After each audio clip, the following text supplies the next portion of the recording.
Alors, je voulais parler d'un phénomène qui est, assez fréquent dans le football, mais qui là est assez intéressant à étudier, je crois, sur Marseille. C'est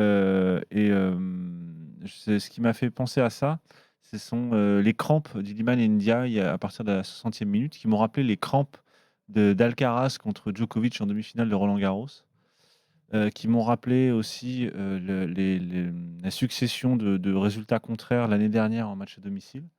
Qui m'ont rappelé aussi que dans le même temps, Pablo Longoria se félicitait d'avoir, un taux d'occupation, maximal, du Vélodrome.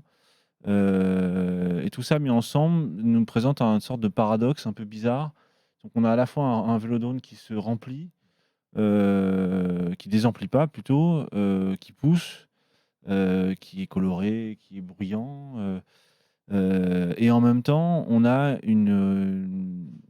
finalement une corrélation assez faible sur les résultats de l'équipe, à domicile. Avec en plus des joueurs, donc là je parlais de Iliman Ndiaye, alors c'est la crampe n'était peut-être pas liée directement à ça, mais c'est lié à de la tension aussi.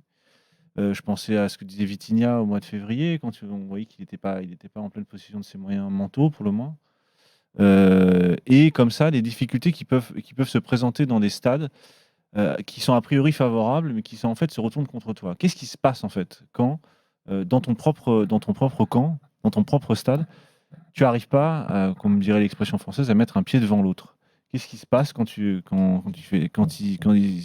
se présente ce type de paradoxe? Parce que bon, plutôt tendance à penser que c'est à l'extérieur que c'est plus moins amical. Et bien en fait non.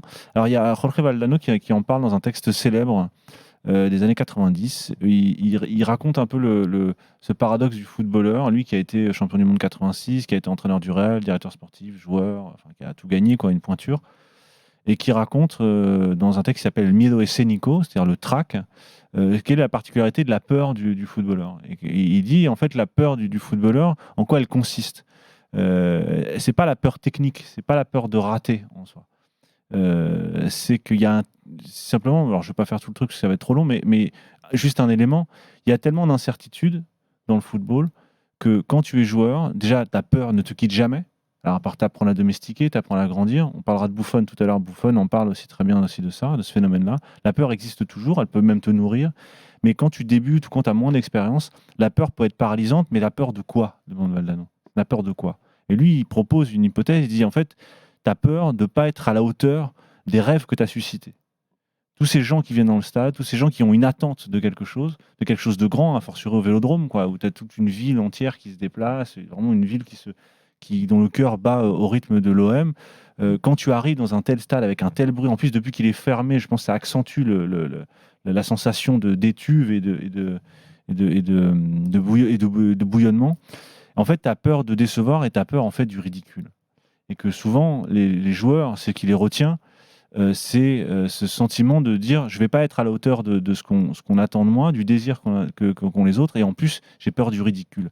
Et je crois que il faut pas sous-estimer, et j'ai l'impression qu'on sous-estime un peu à l'OM, dans le discours de Longoria, qui se félicite, et à juste titre, des taux de remplissage du Vélodrome, de l'impact que ça a sur ces joueurs, mais aussi l'impact négatif.